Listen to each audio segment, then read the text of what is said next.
Attorney General Pam Bondi, the story reads, directed her staff Monday to act on the criminal referral from DNI Gabbard related to the alleged conspiracy to tie Trump to Russia, and the DOJ is now opening a grand jury investigation into the matter. So, Glenn, it is my understanding that you are one of the great legal minds of your generation. You are a trained attorney. So what does it mean? What is the significance of the grand jury escalation that we learned about today? Well, I'm of two minds about it. Number one is I have seen the Trump Justice Department announcing what is pretty meaningless often, and you don't usually announce it for that reason, which is we're investigating so-and-so, and it's usually like red meat fed to I don't know what you're talking base. about. I don't know what you're talking about. And you never hear about it again. It's like, yeah, they're investigating, John Brennan. And then it's like nothing ever comes of it because that's such a meaningless designation. On the other hand, if they're really impaneling a grand jury investigation, that is not something that is done lightly. That is something that requires court approval. You need to get citizens who take off from their job, who stay there for a long time, who accompany this investigation. It's a lot of DOJ resources. And, I do think there's some stuff in this new set of disclosures that contributes to the belief that there was criminality here, not just political abuses of the intelligence agency or deliberate dissemination of fabrications. That they did for sure. But whether it rises to the intent of a criminal mind, of criminal intent that you would need even to impanel a grand jury investigation, let alone indict somebody, I think there's a slightly stronger case for it now with these new disclosures. Okay, interesting. So one of the big questions then is, does this imperil legally Hillary Clinton or former President Barack Obama? Those are the two obvious names. I mean, I think it's pretty clear at this point that John Brennan could be in trouble, James Clapper could be in trouble, but when we're talking about former president, former presidential nominee, what do we know actually as you see it right now? That still feels very far-fetched to me, especially with the presidential immunity decision in the Obama case. But legally, is there much that can be done by the Trump administration at this point? Yeah, if you read the Supreme Court's immunity decision, that, of course, redounded massively to the favor of Trump. And I was trying to tell everybody at the time, it's not just for Trump. It also immunizes past presidents and future ones. So if you do want to investigate and imprison Joe Biden or Barack Obama, this is going to completely shield them as well. Basically, it just says that any exercise of legitimate Article 2 power, even if it's done corruptly and criminally, it's still immunized. Just anything you're doing under Article 2 and obviously overseeing an intelligence investigation, even if done with corrupt motives, is clearly within the Article 2 power. So there's no way you could indict President Obama, given that immunity ruling. The other problem with Hillary Clinton is that a lot of these acts are 8 years old now, and many of them are outside of the statute of limitations. One of the reasons why people think you could still prosecute Brennan and Clapper and even Comey is because they actually testified much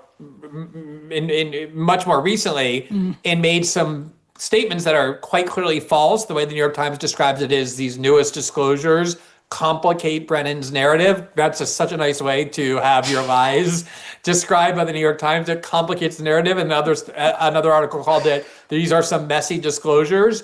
But they definitely lied about what Russiagate was, to what extent they were allowed in the Steele dossier, what kind of intelligence they had that justified these conclusions, whether they were alleging merely Russian involvement or actually collusion. And of course, the collusion was what drove the whole scandal in the first place. There would never have been a scandal without the collusion aspect. Still, having a former CIA director or FBI director indicted, criminally charged, and put into criminal court is something we do not see in this country. So I'll believe it only when I see it. But I do think there are probably people inside the Trump administration, given that they did try to actually imprison Donald Trump, had he not won this election, he would be imprisoned for life. I'm sure starting with Trump and moving down, they want some, I guess you could call it equal application of the law or vengeance or some combination thereof, and want to see some of the people who tried to imprison Donald Trump themselves imprisoned. It's so strange to be in this banana republic territory where you look at what happened to Donald Trump, and whether you supported Trump or not, there were people, I think, that were sober minds saying this is setting a dangerous precedent. And then you look at the Trump administration coming in and, in some ways pursuing, I think, what's legitimate justice, and then in other ways pursuing very divisive justice. And, there's still an open debate to be had, given where the evidence goes, about whether this is a legitimate pursuit of justice or not when it comes to like Hillary Clinton or Barack Obama, who clearly acted badly, but whether that there's a legal rationale, I think is yet to be determined. And then you have Trump going after like Ramesa Ozturk and some of the excessive use of power that's come from law enforcement under the directive of the President of the United States. Like, I know this is a much bigger picture question than Russiagate, but to me it all sort of, as somebody who's been opposed to Russiagate from basically the beginning, you want to see justice, you want to see clarity, you want to see disclosure, but then you just get that pit in your stomach about where it goes. And I don't know if I'm alone in that, or maybe it's just the red wine, which it occurs to me I'm drinking in a white shirt. So give me your thoughts, Glenn. Yeah, that can create unwarranted anxiety, I hear. No, so, I'm of two minds about this, because I remember in 2007, 2008, which was like the first few years of my writing about politics, I was very focused on the war on terror, the crimes of the Bush and Cheney administration. And I absolutely believe that some of those policies were outright criminal. They ordered the NSA to spy on American citizens without the warrants required by law. They just ignored the law, created a theory that they had the power to do that. Obviously, torture, people have been prosecuted for torture under domestic law, as well as international law, and it went way beyond just 3 cases of waterboarding. There were, all kinds of sleep deprivation and stress positions, things that humanitarian law blatantly prohibits. And when Obama was running in 2008, a lot of liberals, a lot of people in his party were asking him, would you, if you're elected, consider having the Justice Department prosecute the people who committed these crimes? And he kept saying, absolutely, nobody's above the law, but I would ask my attorney general to see if there are crimes, and if there are crimes, we would prosecute. He wins. 2 months in office, he announces nobody's being prosecuted. His argument was we have to look forward, not backward, which justifies never prosecuting any crime. I mean, all crimes by definition require looking backward. They're in the past, so you have to look backward. And that idea, we have so many important things we can't look backward, would, you should free everybody from prison then and never have any more criminal trials. And I remember at the time, the overwhelming view of the corporate media was, yes, this is the right decision. Only banana republics prosecute prior presidents, have administrations prosecute prior presidents. And I understand that. I understand the obvious potential for abuse in Brazil, for example. Just today, this very authoritarian judge ordered Jair Bolsonaro put under house arrest because he participated in a protest against this judge. And the prior president, also the current president, Lula da Silva, was also imprisoned on charges that ended up being fabricated. So this kind of retribution of putting people in prison that are political enemies can be a sort of characteristic of Banana Republic. But I also think a Banana Republic is a place where political elites are immunized even if they break the law.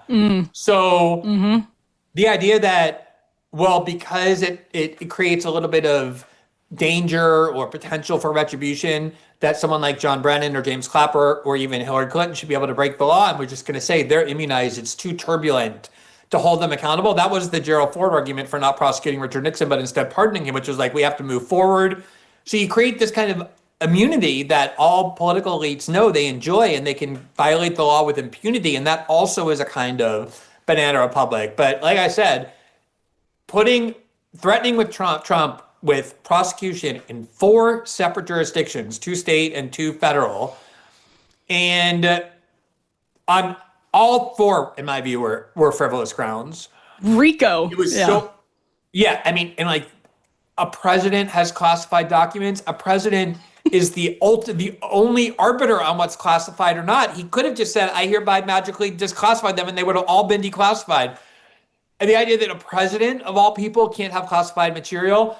Oh, and then, of course, the Manhattan case, which, was about a bookkeeping error, basically, that never would have been a felony, but a misdemeanor had it been anyone under Trump. That was vindictive. That was lawfare. That was an abuse of the political process against political enemies. And so I do think part of the motive of Trump and Trump officials is, like I said, a little bit of vengeance. But I also think that if there are crimes here and the grand jury finds them, and I'm not closed at all to the fact that there were, then why shouldn't those people be punished the way every other ordinary citizen is? Right. No, that's a great point. And actually, going back, you were just reflecting on some of your earlier reporting. You were all over this story in 2016, and you posted this as the last time you were on MSNBC. Actually, it was 2016. December. And this is incredible. This clip is incredible, museum-worthy stuff, and we have it here. So I'm going to play it and then get your reaction on the other side, Glenn. This is S3. But there is still, Glenn, of course, a spectrum that investigators, lawyers, and intelligence officials all use. And on that spectrum, the argument here is that the public accounting of the emails is known, that there was a lead up of intelligence about Russia doing this, then it was done, and then since that time there's been a wide variety of, yes, anonymous sources, but in different outlets saying that this was Russia and it had certain political goals. Would you say, though, all of that adds up to circumstantially strong evidence as a general matter? No. What circumstantial evidence can you point to, Ari? You just identified what agents have claimed, what agencies have claimed, agencies that have a long history of error, that are designed to disseminate disinformation, that are subject to groupthink, that are political actors who have constantly disseminated claims that turned out to be false for whatever their motives might be. You have taken all of those agencies and you just described in your question to me what they claim.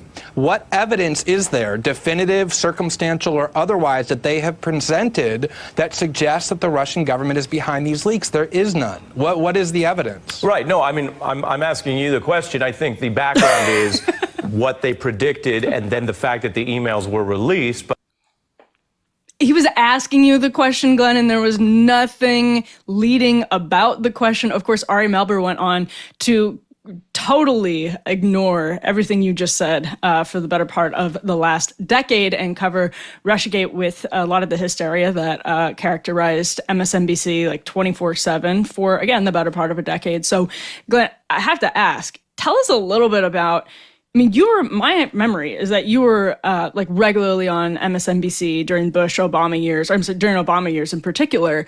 Is it true that you've actually never been invited back, or you haven't been back on since that? I used to be on all those shows frequently. Yeah. And that was the last time I had ever been asked to go on MSNBC. And I remember that interview, Emily, created a lot of anger and rage among MSNBC viewers because Russiagate was their religion.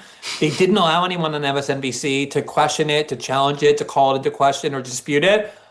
And looking back on that, like when I actually found that, I haven't seen that in many years, I wasn't even saying anything definitive. All I was saying was like, hey, as journalists, like I thought we should have learned the lesson that when the CIA leaks claims to the Washington Post and New York Times, we shouldn't put our blind faith and trust in it to believe it. We should actually demand evidence before we see it. Haven't we seen a lot of examples that prove the necessity? It was just like, hey, I think journalistic skepticism still applies, even though we all hate Donald Trump so much. Like, we're not going to renounce that. And you would have thought I was saying, like, give Vladimir Putin the Nobel Peace Prize the way, like that audience reacted. And the amazing thing about it is, I probably have said the same thing on MSNBC 100 times previously in criticizing the media on other stories. And of course, every liberal was so receptive to it because that was the story of what the New York Times and the New Yorker and the Atlantic did when it came to WMD, and that was what the New York Times apologized for. Like, hey, we can't just get anonymous leaks from the CIA and put them on our front page as though they're true unless we have evidence for it, and we didn't, and we're sorry. Sorry about that little war that killed a million people. And I don't know, I was so mystified. On top of which, if I could just say quickly, I remember the very first time Russiagate emerged. It was in mid-2016. It was in the form of this Hillary Clinton campaign ad, which was like very sinister music and that like baritone voice, like raising questions and doubts.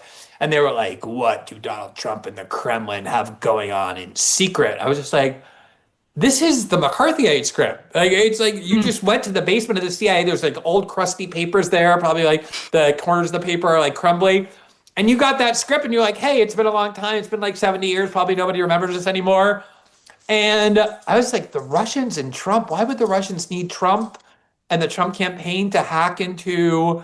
But it never made any sense. It was just journalistically so fraudulent. And I always thought it was so dangerous to blame everything wrong in our country on Russia, because there is a history of great antagonism between what is still the two largest nuclear powers on the planet. So I just, from the beginning, never saw any evidence of it. And, there are people still today who believe that Trump colluded with Russia, even though Robert Mueller, the person they held up as the greatest prosecutor ever, closed his investigation without charging anybody with that core conspiracy theory, and said in his report he could find no evidence to establish that crime, but people just still believe it like a religious doctrine. Over the years, I hope I've been clear about this. I'm not just pro-birth, I'm pro-life. And being pro-life, of course, means standing with mothers not only before their baby is born, but long after. And that is exactly why I partner with Preborn. Preborn is awesome. They don't just save babies, they make motherhood abundantly possible. They provide free ultrasounds and share the truth of the gospel with women in crisis. And then they stay. How great is that? With real practical help. They are there, including financial support for up to 2 years after the baby is born. I say again, how awesome is that? And here's where you can make a difference. Just $28 provides a free life-saving ultrasound. One chance for a mother to see her baby. And when she does, she is twice as likely to choose life. It is incredibly powerful. Preborn is trying to save 70,000 babies this year. This is what true Christ-centered compassion looks like, not just for the baby, but for the mother too. So don't just say you're pro-life, live it. Help save babies and support mothers today. Go to preborn.com/Emily or call 855-601-2229. That's preborn.com/Emily.